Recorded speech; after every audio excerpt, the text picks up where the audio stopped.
নমস্কাৰ। ফেচবুক লাইভৰ এই অনুষ্ঠানলৈ আটাইকে আদৰণি জনাইছোঁ। নিৰ্বাচনৰ সময়ৰ পৰা মই ফেচবুক লাইভৰ অনুষ্ঠান কৰা নাছিলোঁ, কাৰণ নিৰ্বাচনৰ সময়ত আপোনালোকক বিভিন্ন সভাই সমিতিয়ে সঘনাই লগো পাইছিলোঁ আৰু আপোনালোকৰ সৈতে কথা পতাৰ সৌভাগ্যও হৈছিল। যোৱা 12 মে তাৰিখে শপত গ্ৰহণ কৰাৰ পিছৰে পৰা মন্ত্ৰীসভাৰ গঠন, দপ্তৰ বিতৰণ, নীতি আয়োগৰ বৈঠক আদি বিভিন্ন কামত ব্যস্ত হৈ আছিলোঁ। তাৰ মাজতে অসম বিধানসভাৰ অধিৱেশনো অনুষ্ঠিত হ'ল।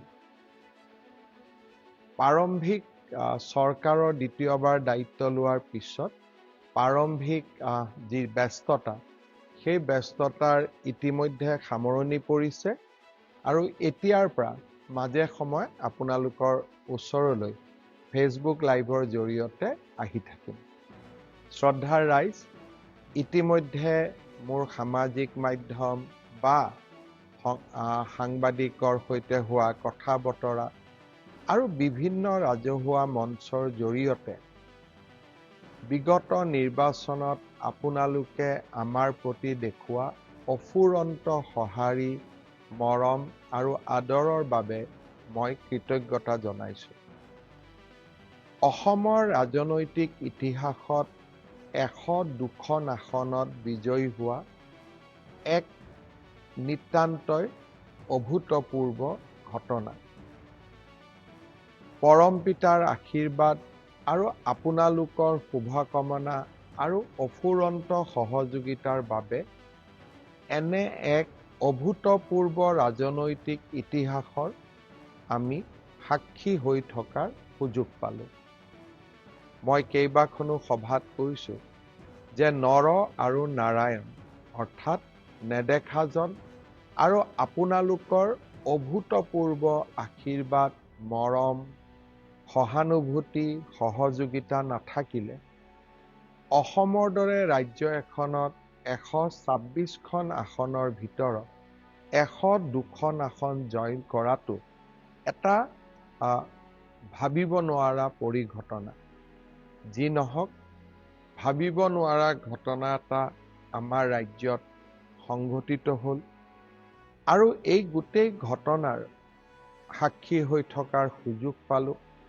আশীৰ্বাদ যাত্ৰাৰে পৰা আৰম্ভ কৰি নিৰ্বাচনৰ ফলাফল ঘোষণা নোহোৱা দিন পৰ্যন্ত আপোনালোকৰ যি মই মৰম, আদৰ লাভ কৰিলোঁ, তাক মই জীৱনত কেতিয়াও পাহৰিব নোৱাৰোঁ আৰু জীৱনৰ শেষ দিনটোলৈকে আপোনালোকৰ এই মৰম আৰু আদৰক মই সন্মানেৰে সৈতে মোৰ স্মৃতিকোঠাত মই জীয়াই ৰাখিম আৰু সদায়ে মোৰ কাম কাজ আৰু সেৱাৰ জৰিয়তে আপোনালোকৰ এই সহযোগিতা, আশীৰ্বাদক কিঞ্চিত হ'লেও উভতাই দিয়াৰ প্ৰচেষ্টা কৰোঁ। অসমৰ বিকাশ আৰু চৌফালে অসমৰ বিকাশে হ'ল আমাৰ ৰাজনীতিৰ মূল লক্ষ্য। আজি আমাৰ ৰাজ্যখন যোৱা 2014 চনৰ পিছত বিভিন্ন ধৰণে শক্তিশালী হৈছে আৰু আজি অসমবাসী আৰু অসমীয়া আমি ৰাজনৈতিক, অৰ্থনৈতিক, সাংস্কৃতিক সকলো দিশৰ পৰা চহকী হৈছোঁ। প্ৰধানমন্ত্ৰী নৰেন্দ্ৰ মোদীয়েও আমাৰ ৰাষ্ট্ৰৰ আটাইতকৈ নিৰন্তৰভাৱে কাম কৰি থকা দীৰ্ঘকালীন প্ৰধানমন্ত্ৰী হোৱাৰ অভিলেখো সৃষ্টি কৰিলে। মই এই আপাহতে প্ৰধানমন্ত্ৰী নৰেন্দ্ৰ মোদী ডাঙৰীয়াকো তেওঁৰ অভূতপূৰ্ব ৰাজনৈতিক সফলতাৰ বাবে ধন্যবাদ আৰু কৃতজ্ঞতা জনাইছোঁ। অসমবাসী আৰু অসমীয়াৰ প্ৰতি তেওঁ দেখুওৱা অভূতপূৰ্ব মৰম আৰু সহযোগিতাৰ বাবেও মই আকৌ এবাৰ তেখেতক কৃতজ্ঞতা জনাইছোঁ। ৰাজ্যৰ দায়িত্বভাৰ গ্ৰহণ কৰাৰ পিছৰে পৰা আমি ইতিমধ্যে আমাৰ কৰ্মযজ্ঞত আমি নিজকে নিয়োগ কৰিছোঁ। আমাৰ ৰাজ্যত বিধানসভাৰ জৰিয়তে প্ৰথম এমাহৰ ভিতৰতে ইউনিফৰ্ম চিভিল কোড অৰ্থাৎ UCCৰ যি অনুমোদন বিধানসভাৰ জৰিয়তে আমি যি অনুমোদন লাভ কৰিলোঁ, সি আমাৰ এক ডাঙৰ নিৰ্বাচনী প্ৰতিশ্ৰুতি পূৰণো হ'ল আৰু সামাজিক ন্যায় প্ৰতিষ্ঠাৰ ক্ষেত্ৰত ই এক মহা ঘটনালৈ ৰূপান্তৰ পালে। যোৱা কেইটামান দিনত আমি কেইবাটাও গুৰুত্বপূৰ্ণ সিদ্ধান্তও গ্ৰহণ কৰিছোঁ। আমাৰ ৰাজ্যত যেতিয়া নিৰ্বাচন হয়, নিৰ্বাচনৰ আগতে মাত্ৰ 4 মাহ চৰকাৰৰ টকা পইচা খৰচ কৰাৰ বাবে আমি ভোট অন একাউণ্টছ আমি গ্ৰহণ কৰোঁ। কাৰণ নিৰ্বাচনত কোন ৰাজনৈতিক দল জিকিব সি ঠিক হৈ নাথাকে। নিৰ্বাচনৰ পিছতেই যাতে এখন পূৰ্ণাংগ বাজেট দিব পৰা যায়, সেইবাবে নিৰ্বাচনৰ সময়ত মাত্ৰ 4 মাহৰ বাবে দৰমহাকে ধৰি প্ৰয়োজনীয় খৰচখিনি কৰাৰ বাবে আমি ভোট অন একাউণ্টছ বাজেট গ্ৰহণ কৰোঁ। নিৰ্বাচিত চৰকাৰে আহিয়েই এখন পূৰ্ণাংগ বাজেট দাখিল কৰে। অহা 6 জুলাইৰ পৰা অসমত বিধানসভাৰ অধিৱেশন আৰম্ভ হ'ব আৰু পূৰ্ণাংগ বাজেট আমি জুলাই মাহত গ্ৰহণ কৰিব পাৰিম। আমাৰ আই মাতৃসকলে বিভিন্ন উন্নয়নমূলক আঁচনিৰ লগত যোৱা মাহটোত নিজকে জড়িত কৰিব পৰা নাই। কাৰণ আমাৰ ভোট অন একাউণ্টছ বাজেটৰ বাবেই আমি এনেধৰণৰ উন্নয়নমূলক কাম কাজসমূহ কৰিব পৰা নাই। মই ইতিমধ্যে সংবাদ মাধ্যমত কৈছোঁ, কিন্তু আজি মই আপোনালোকক আকৌ এবাৰ ক'ব খুজিছোঁ যে আগষ্ট মাহৰ প্ৰথম সপ্তাহৰ পৰাই মই চেষ্টা কৰিম 2 বা 3 আগষ্টৰ পৰাই আপোনালোকে অৰুণোদয় আঁচনি আগৰ দৰে লাভ কৰিব। আগষ্ট মাহৰ পৰা অৰুণোদয় আপোনালোকে মাহেকীয়া নিয়মিতভাৱে পাই থাকিব আৰু আপোনালোকে অলপো চিন্তা কৰিব নালাগে। সেই ধৰণে আমি যিটো কম দামত চেনি বা দাইল দি আছিলোঁ, সেই আঁচনিখনো আমি আগষ্ট মাহৰ পৰাই আৰম্ভ কৰিম। অৱশ্যে আমি ইয়াক অকণমান নতুন ৰূপত লৈ আহিম। সেই বিষয়ে আমাৰ পূৰ্ণাংগ বাজেটত আপোনালোকে শুনিবলৈ পাব। নিযুত মইনা, নিযুত বাবু, এই প্ৰত্যেকবোৰ আঁচনি, জীৱন প্ৰেৰণা, এই প্ৰত্যেকবোৰ আঁচনি আমি আগষ্ট মাহৰ পৰা আৰম্ভ কৰিম। বহুতে মোৰ ফেচবুকত প্ৰশ্ন সোধে, মামা জীৱন প্ৰেৰণা কেতিয়া পাম, নিযুত মইনা কেতিয়া পাম? আমি গোটেইবোৰ আঁচনি আগষ্ট মাহৰ পৰা আপোনালোকক দিয়া ব্যৱস্থা কৰিম আৰু তাৰ পিছত সমগ্ৰ সময়ছোৱাত আপোনালোকে এই আঁচনি নিৰবিচ্ছিন্নভাৱে পাই থাকিব। এই আঁচনিসমূহ চলি থকাৰ লগতে আমি অসমৰ বাবে গ্ৰহণ কৰা ডাঙৰ ডাঙৰ আঁচনিবিলাকৰ কামো এই সময়ছোৱাত আগবঢ়াই লৈ গৈ আছোঁ। গুৱাহাটী ৰিং ৰোডৰ নিৰ্মাণ কাৰ্য ইতিমধ্যে আৰম্ভ হ'ল।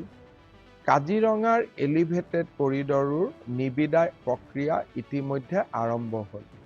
অহা এমাহৰ ভিতৰত নুমলীগড় আৰু গহপুৰৰ মাজৰ যি আমি প্ৰায় 18,000 কোটি টকাৰে সুৰংগ নিৰ্মাণ কৰিম, তাৰো নিবিদা প্ৰক্ৰিয়া এই মাহৰ ভিতৰতে অৰ্থাৎ জুলাই মাহৰ ভিতৰতে আৰম্ভ হ'ব।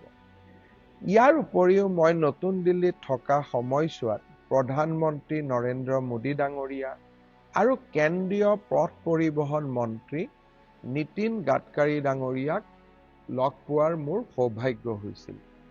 তেখেতসকলে মোক 3টা আঁচনি অসমৰ বাবে খুব তৎপৰতাৰে অনুমোদনৰ প্ৰতিশ্ৰুতি দিছে। ইয়াৰ প্ৰথম আঁচনিটো হ'ল বাইহাটা চাৰিআলিৰ পৰা তেজপুৰৰ মিছন চাৰিআলিলৈকে এই সমগ্ৰ পথছোৱা 4 লেনযুক্ত হিচাপে নিৰ্মাণ কৰা। ই এটা বহুদিনীয়া দৰং আৰু শোণিতপুৰৰ ৰাইজৰ বহুদিনৰ দাবী আছিল। বাইহাটা চাৰিআলি আৰু মিছন চাৰিআলি ৰাস্তা 4 লেনযুক্ত হোৱাৰ লগে লগে ই পোনে পোনে আহি গুৱাহাটীৰ ৰিং ৰোডত খুন্দা খাব। অৰ্থাৎ ৰিং ৰোডৰ পৰাই গুৱাহাটীক টাচ নকৰাকৈ আমি জাগিৰোডলৈ যাব পাৰিম, সোণাপুৰলৈ যাব পাৰিম আৰু ৰঙিয়া আদিলৈকেও আমি ডিৰেক্টলি 4 লেনযুক্ত ৰাস্তাৰে আমি যোৱাৰ সুযোগ পাম। ইয়াৰ উপৰিও আৰু এটা নতুন আঁচনি আমি আনিব খুজিছোঁ। সেইটো হ'ল গুৱাহাটী বিমানবন্দৰৰ পৰা গড়ল, ধাৰাপুৰ, গুৱাহাটী বিশ্ববিদ্যালয় এই 10-12 কিলোমিটাৰ পথ আমি এটা এলিভেটেড কৰিডৰ অৰ্থাৎ 10 কিলোমিটাৰৰ এখন উৰণীয়া সেতু আমি নিৰ্মাণ কৰিব খুজিছোঁ, যাতে গুৱাহাটী বিমানবন্দৰলৈ জালুকবাৰীৰ পৰা মাত্ৰ 7 বা 8 মিনিটতে আমি গৈ পাব পাৰোঁ। এই আঁচনিখনো অহা কিছু মাহৰ ভিতৰতে অনুমোদন হ'ব বুলি ভাৰত চৰকাৰে আমাক অৱগত কৰিছে। তৃতীয়তে আমি এটা ডাঙৰ আঁচনি হাতত লৈছিলোঁ, সেয়া হ'ল শিলিগুৰিৰ পৰা শিলচৰ এটা নতুন এক্সপ্ৰেছ হাইৱে। ইয়াৰে প্ৰথম পৰ্যায় শিলচৰৰ পৰা বৰাপানীলৈ প্ৰায় 25,000 কোটি টকাৰ এখন বিশাল আঁচনি। ই ইতিমধ্যে প্ৰধানমন্ত্ৰী নৰেন্দ্ৰ মোদী ডাঙৰীয়াই শিলচৰত আধাৰশিলা কৰিছিল। এতিয়া ছেকেণ্ড ফেজত এই আঁচনিখন বৰাপানীৰ পৰা গুৱাহাটীলৈ অনুমোদন হ'ব। তৃতীয় পৰ্যায়ত গুৱাহাটীৰ পৰা শ্ৰীৰামপুৰলৈ আৰু চতুৰ্থ পৰ্যায়ত শ্ৰীৰামপুৰৰ পৰা শিলিগুৰিলৈ ইয়াক কানেক্ট কৰা হ'ব। এই আঁচনিখনো আমাৰ 5 বছৰীয়া কাৰ্যকালৰ ভিতৰতে আমি শেষ কৰিম। এনেধৰণে ভগৱানে কৰিলে গুৱাহাটীৰ পৰা তিনিচুকীয়ালৈ এটা এক্সপ্ৰেছ হাইৱে নিৰ্মাণৰ মোৰ মনত ইচ্ছা আছে। তাৰ বিষয়েও আমি নিশ্চিতভাৱে আমাৰ প্ৰচেষ্টা চলাই যাম। ডিব্ৰুগড়ক ৰাজ্যৰ দ্বিতীয়খন ৰাজধানী ঘোষণা কৰা হৈছিল। ডিব্ৰুগড়ৰ উন্নয়নৰ বাবে আমাৰ কেবিনেটে 500 কোটি টকা ব্যয় কৰাৰ বাবে সিদ্ধান্ত গ্ৰহণ কৰিছে। বিধায়ক প্ৰশান্ত ফুকনক এই আঁচনিখনৰ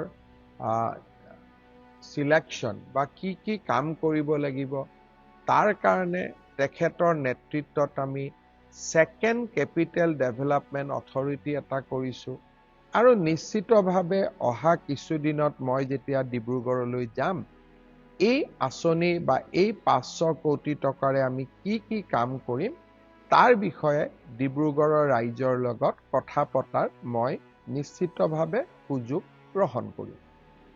ইয়াৰ উপৰিও আমি শিলচৰৰ এখন নতুন বিমানবন্দৰ নিৰ্মাণৰ যিটো প্ৰচেষ্টা তাৰ অনুমোদনৰ বাবে আমি কাম কৰি আছোঁ। অহা কেইদিনমানৰ ভিতৰতে আমি তাৰো অনুমোদন পোৱাৰ আশা কৰিছোঁ। ইয়াৰ পিছত এটা নতুন আঁচনি এইবাৰ দিল্লীত যাওঁতে আমি আলোচনা কৰিছিলোঁ যে ৰূপসী বিমানবন্দৰ ই এটা ষ্ট্ৰেটেজিক লোকেশ্যনত আছে। ৰূপসীৰ পৰা বাংলাদেশ ওচৰত, ৰূপসীৰ পৰা পশ্চিমবংগ ওচৰত, ৰূপসী আমাৰ BTADৰ কাষতে আৰু ৰূপসীলৈকে গুৱাহাটীৰ পৰাও যাব পাৰি। শিলচৰ শিলিগুৰি কৰিডৰ হৈ গ'লে ৰূপসীটো আমি 2 ঘণ্টাতে গৈ পাব পাৰোঁ। ৰূপসী বিমানবন্দৰক আমি এটা ডাঙৰ লজিষ্টিক হাব হিচাপে নিৰ্মাণ কৰিব পাৰোঁ নেকি? বিমানবন্দৰটো ডাঙৰ কৰি নিৰ্মাণ কৰি তাৰো আমি নতুন চিন্তা চৰ্চা আৰম্ভ কৰিছোঁ। ইয়াৰ উপৰিও নিৰ্বাচনৰ সময়ত আমি এটা প্ৰতিশ্ৰুতি দিছিলোঁ যে ৰাজ্যৰ প্ৰতিখন জিলাতে এখন বিশ্ববিদ্যালয় হ'ব, প্ৰতিখন জিলাতে এখন মেডিকেল কলেজ হ'ব আৰু প্ৰতিখন জিলাতে এখন ইঞ্জিনিয়াৰিং কলেজ হ'ব। এই প্ৰচেষ্টাৰ অংশ হিচাপে হাইলাকান্দি, হোজাই, বজালি আৰু গোৱালপাৰাত নতুনকৈ 4খন মেডিকেল কলেজৰ নিৰ্মাণৰ প্ৰচেষ্টাও ইতিমধ্যে আমি বিভিন্ন পৰ্যায়ত আৰম্ভ কৰিছোঁ। সন্মানীয় ৰাইজ, অনাগত 5টা বছৰত মই মাত্ৰ কেইটামান সৰুকৈ মোৰ মনত পৰা আঁচনিৰ কথা ক'লো। অনাগত 5টা বছৰত অসমখনক সজাই পৰাই এখন সৰ্বাংগ সুন্দৰ ৰাজ্যলৈ ৰূপান্তৰ কৰাৰ প্ৰচেষ্টা মই অব্যাহত ৰাখিম। বহুদিনে বন্ধ হৈ থকা কামাখ্যা কৰিডৰ নিৰ্মাণৰ কামো ইতিমধ্যে আৰম্ভ হ'ল। শ্ৰদ্ধাৰ ৰাইজ, বিগত নিৰ্বাচনত মই প্ৰতিশ্ৰুতি দিছিলোঁ যে আমাৰ ৰাজ্যৰ যুৱক যুৱতীক আমি 2 লাখ চৰকাৰী চাকৰিৰ সুবিধা দিম। যোৱাবাৰ আমি 1 লাখ চাকৰিৰ সুবিধা দিয়াৰ কথা কৈছিলোঁ। 1,60,000 যুৱক যুৱতীক আমি চৰকাৰী চাকৰি দিব পাৰিম। এইবাৰো আমি 2 লাখ ল'ৰা ছোৱালীক কেনেকৈ চাকৰি দিব পাৰোঁ, কোন বিভাগত কিমান পদ খালী আছে, পদোন্নতিৰ জৰিয়তে নতুনকৈ কিমান পদ সৃষ্টি কৰিব পাৰি, নতুনকৈ কেনেকৈ বেটেলিয়ন আদি নিৰ্মাণ কৰিব পাৰি, এই কথাবোৰো ইতিমধ্যে আমি আলোচনা আৰম্ভ কৰি দিছোঁ। অৰ্থাৎ নিৰ্বাচনৰ সময়ত দিয়া প্ৰতিশ্ৰুতিবোৰ কেৱল মাত্ৰ নিৰ্বাচনী প্ৰতিশ্ৰুতি নহয়, ই আমাৰ উন্নয়নৰ মন্ত্ৰ, অসমক বিকাশৰ পথলৈ আগুৱাই লৈ যোৱাৰ এক আমাৰ বাবে পবিত্ৰ দায়িত্ব আৰু কৰ্তব্য। তাক আমি সদায়ে স্বীকাৰ কৰোঁ আৰু অসমৰ ৰাইজৰ বাবে আমি এনেকৈ নিৰলস আমি কাম কৰি গৈ থাকিম। অসমৰ সংস্কৃতি, অসমৰ পৰিচয়, এই গোটেইবোৰ আমাৰ বাবে ৰাজনৈতিক শ্লোগান নহয়। অসমৰ আইডেণ্টিটি, অসমৰ স্বাভিমান, অসমৰ সংস্কৃতি, অসমৰ ভূমিৰ ৰক্ষণাবেক্ষণ, আমাৰ এই গোটেই সিদ্ধান্ত বা গোটেই আদৰ্শসমূহ ৰাজনীতি বা ইলেকশ্যনৰ সময়ত কোৱা আদৰ্শ নহয়, ই আমাৰ এক কৰ্মযজ্ঞ। অনাগত দিনসমূহত অসমবাসী আৰু অসমীয়াৰ বাবে আমি নিৰন্তৰ কাম কৰি যাম। তাত আমি কেতিয়াও পিছ হুহুকি নাহোঁ। শ্ৰদ্ধাৰ ৰাইজ, অহা 1, 2, 3 জুলাই এই তিনিওটা দিন অসমৰ কাৰণে হয়তো এক গুৰুত্বপূৰ্ণ দিন হ'বগৈ পাৰে।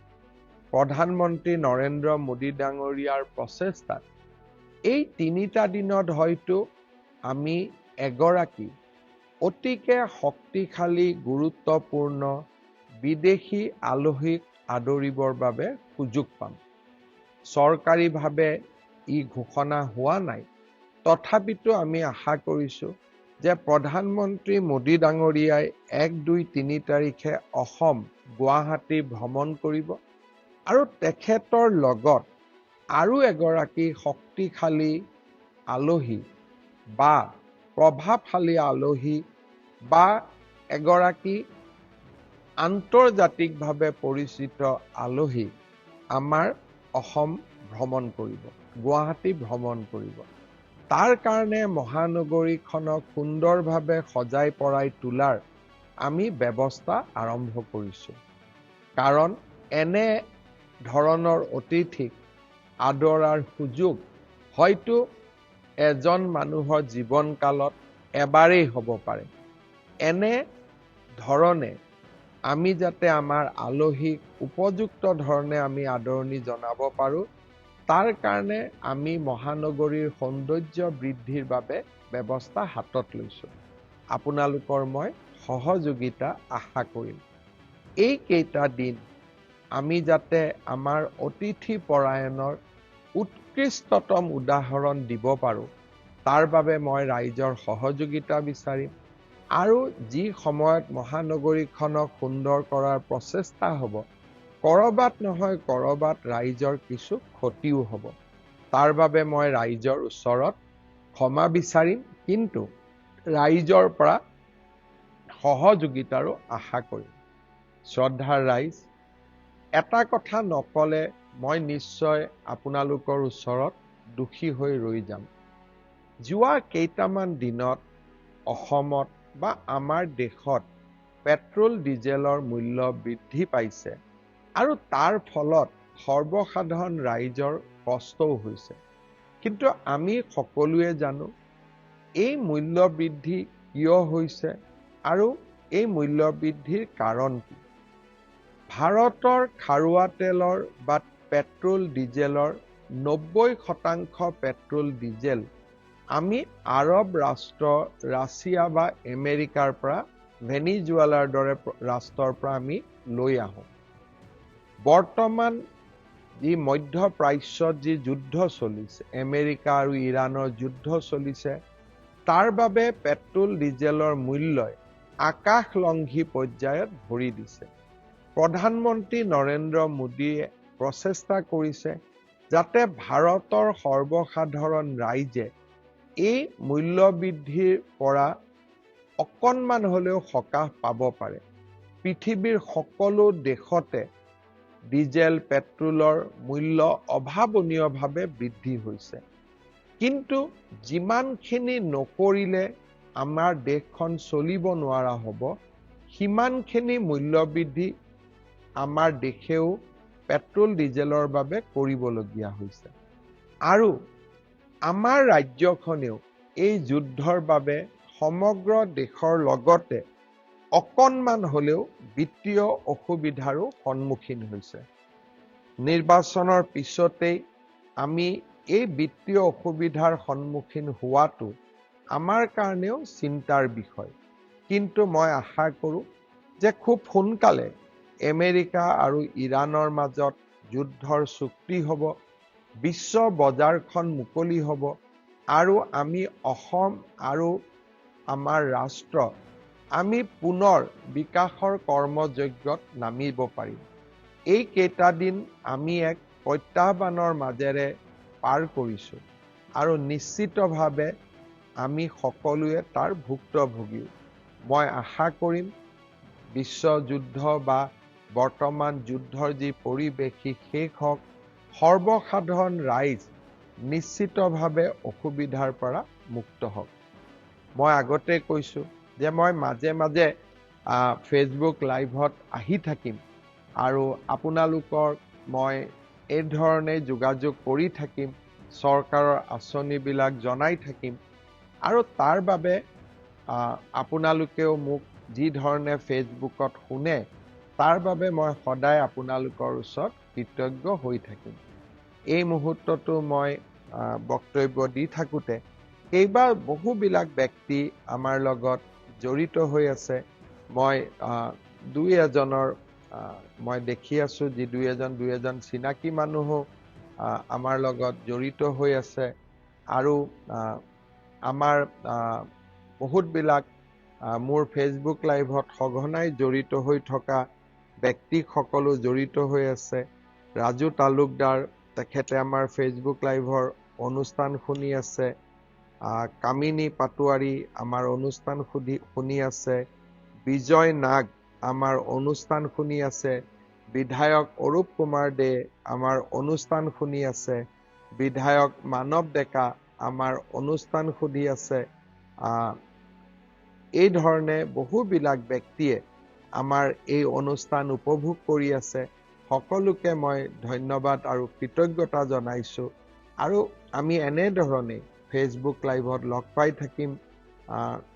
নিতুমণি বৰুৱা অনুষ্ঠানৰ লগত যোগাযোগ হৈছে, পদ্ম শৰ্মা অনুষ্ঠানত জড়িত হৈছে, ৰমন তালুকদাৰ অনুষ্ঠানত জড়িত হৈছে, সুজল বৰ্মন অনুষ্ঠানত জড়িত হৈছে, ৰঞ্জিতা সিংহা অনুষ্ঠানত জড়িত হৈছে, প্ৰশান্ত মিলিয়ে অনুষ্ঠান চাই আছে।